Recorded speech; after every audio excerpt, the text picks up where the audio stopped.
Hello, so today we're back here for another speed build and we're going to go ahead and build this tiny farm with the Sims 4 Tiny Living Stuff Pack. So if you'd like to go ahead and download this for yourself, it is up in the gallery now. My origin ID is RealThomasTV1 and this doesn't just use Tiny Living, it is kind of like a Tiny Living themed build, but I did use some other packs within this, which I'll explain in a second. So this build didn't take me too long to do actually, it was just about 40 minutes in total, and I did actually kind of record the whole thing non-stop, like in one take, so there's no jump cuts in today's video. You get to see the floor plan and all that sort of things, which sometimes I would take out of the video if it's going to be on the long side, but this video didn't take that long to make anyway, so that's why you're going to see all of it today. So I did actually make like this house slightly personalised. As you know, that's not really what I like to do with my builds, but sometimes I do it once in a while. So I'd imagine that this is for a single mother and her daughter. So it is a little bit random. I don't really have a storyline or anything for it. It's just when I kind of imagine this build, that's the type of Sims I'd imagine that would live here actually. But anyway, so in terms of what packs and stuff are used, so this is built in Brindleton Bay. It's on a 30 by 30 lot. It has 2 bedrooms and 1 bathroom, and this came in at 62,387 simoleons, and the packs used today are your Seasons, Cats and Dogs, City Living and Get Together. For the game packs, just Parenthood, and for the stuff packs, just Tiny Living. So I can't remember how big this home is in terms of like if it's a tier 1, 2 or 3. I'd probably imagine tier 3, but you can see it, you know, the new kind of UI thing that tells you the amount of tiles. I can't actually read it on my playback screen here while I'm doing this voiceover, but it will show you that for you. And I'm not actually too sure what benefits come with each tier, because I know each tier has like some benefits that comes with it for having a home whatever size it is, but I can't actually remember what they are. I know some of them have like reduced bills and faster growing plants and things, but I can't actually remember what tier is which for those perks. So I'm not actually too sure if the tier 3 small homes get anything. Not actually too sure on that, but anyway, so I do really love this home. It is kind of similar to some of those big 64 by 64 lot farms I've done with all the farmland and things. It's kind of just that, but on a smaller scale, and the house itself inside is very cozy and traditional. So there is kind of a mix of things here. So there is kind of like this little bit of terrain editing here I'm doing on the right of the lot. That's going to have like sort of like the fake farmland, if that makes sense, which isn't really useful for actual in-game things. It's just like the bit for aesthetics. But then on the left hand side, in that kind of short white fence, in there's kind of like the bits that your Sims can actually use, like planter boxes, the Seasons flower arrangement table, and bee boxes, and I think there's a couple of other things there as well. And then at the back of the home, like the back right hand corner, is kind of like the backyard of the home, if that makes sense. There wasn't really much space to actually do a backyard, so I kind of did it to the side. So there's like a barbecue, a climbing frame for a child, and also a seating area there as well. So there's, you know, a few things other than just the house in this build, which is great for a 30 by 30 lot as well. And I don't know if I mentioned, but this is in Brindleton Bay. I'm not actually too sure if we do have any other 30 by 30s within other worlds. I can't quite remember. We might do, but I'm pretty sure Brindleton Bay is the only one that's come to mind. But anyway, so let me know what you're thinking about Tiny Living so far. It is out worldwide now. And my giveaway is closed, by the way. I don't know if you saw that, but the giveaway the giveaway winner has been contacted and received their code. But I will be doing plenty more giveaways in the future, as you already know. I do one nearly every time a new pack comes out, so there's still lots more opportunities in the future. And I know I haven't forgotten, but I will be doing a new shell challenge as well. I'm thinking about doing it slightly different, and you'll kind of see that when that video comes out.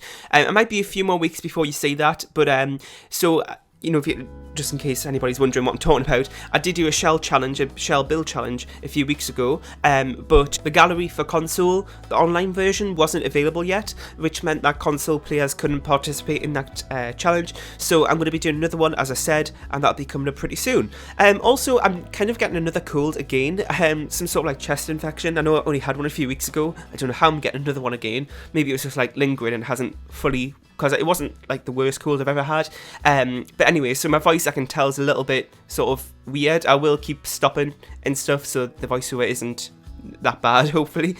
Anyway, so like I was just saying, I'm going to be doing it slightly different. It's not going to be like any more challenging or anything. It's just a different way of doing it, and I think it will be, you know, just an interesting way of doing it. So stay tuned for that. I'll keep you updated and stuff on when that's going to be happening.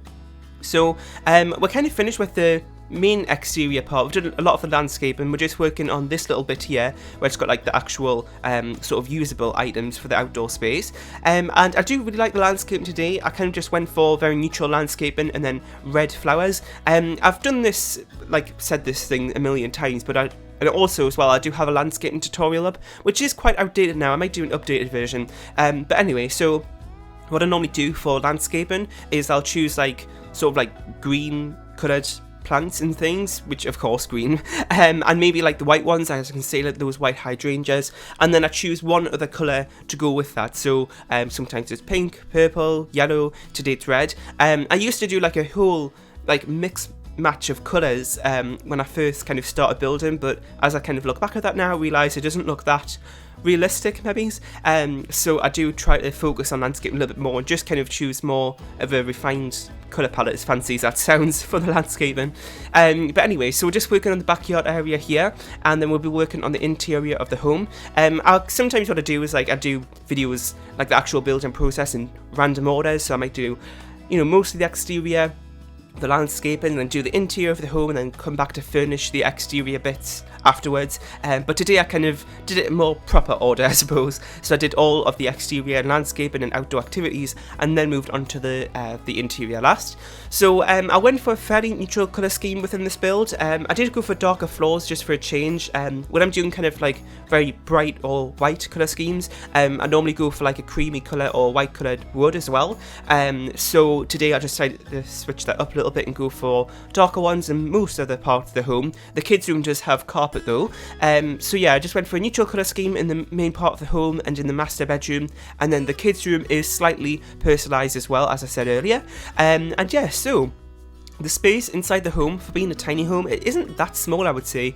There is also like a study area in the master bedroom. There's also plenty of space in this area here too. So there's like a little living room area, there's a kitchen with a sink, and also a dining area as well. And there's also another bookshelf within this main area too. So there's lots of stuff in this home. And like I said, there's lots of outdoor space as well. And if you want to add some more kind of activities into the outdoor area, then feel free. You could maybe put a chess table in or some other activities, so your Sims have, you know, more to do in this lot. And also, just to let you know, in case you didn't know, all of my past Tiny Living speed builds I've done so for early access, so the ones that included with that are the Tiny Living community, the Stacked Tiny Homes, and then the, what was the other one I did? What was it? Oh yeah, the 3x2 tiny home, and this one are all available now on the gallery. I know there was a little bit of delay with the early access ones as I waited for the pack to actually come out before I uploaded those. And also I've been having some issues with the gallery, trying to get the link for it to put in the description, so you may not see those for a little while longer. I don't know what's going on with the gallery, but I know a lot of us have been having problems with it, so they are available there. It's just that, you know, I can't actually get the link to put in the description of those videos, but my origin ID is RealThomas2v1 if you want to go ahead and check those out. And this will probably be the last video with Tiny Living. Of course, you know, I'll be doing more tiny homes in the future, but I mean like in a row this week. Probably the last one before I go back to normal builds. But if you do have any ideas that you want to see, then let me know. I did have a few more to do, but I'm just kind of looking generally, and I think there might be enough now. So I don't know if I should do more or not. Just if you have any ideas, then let me know. But of course, we can come back to this pack in the future. And also let me know how many of you are getting this pack, because as you know, for example, with like spooky stuff and what else, My First Pet stuff, sometimes Moschino stuff, I feel like not a lot of people have those packs, so I try to leave those out of all my builds. So would Tiny Living be something that you kind of want me to miss out of my builds a lot, if that makes sense? Then let me know about that as well. I might kind of do a combination, because I do like these items a lot, but if I'm building mansions all the time, I don't really want to use Tiny Living, if you know what I mean. So I don't know, I'll just have to work that one out as well. So we're just working on the bathroom there. As you saw, I did just put a single shower in. I was going to do the combined bathtub, because originally I was going to make this for a toddler, but then I thought there's actually not really too much space. But looking back at it, you could probably put a bathtub in there and manage to fit it in. So if you want to use a toddler instead of a child, then you could do that as well. So this is the kids' room. Again, I'd imagine like for a daughter, but it doesn't have to be that at all, of course. You can do what you want with this room, or just leave it how it is, change up the colour schemes, whatever you need to do to fit your family. I couldn't fit too many toys for the kid in this room because of how small it was, but if you rearranged some things, then you could probably fit like a doll's house in or something like that. But yeah, so I really hope you enjoyed. In the comment section down below, let me know what you thought of it. If you have any more suggestions for anything else that you want to see on the channel next, packs. That'd be really helpful to hear. Leave a like, share, and subscribe if you haven't. And like I said, this is up on the gallery now. My origin ID is RealThomasTV1, and I'll see you all next time. Bye.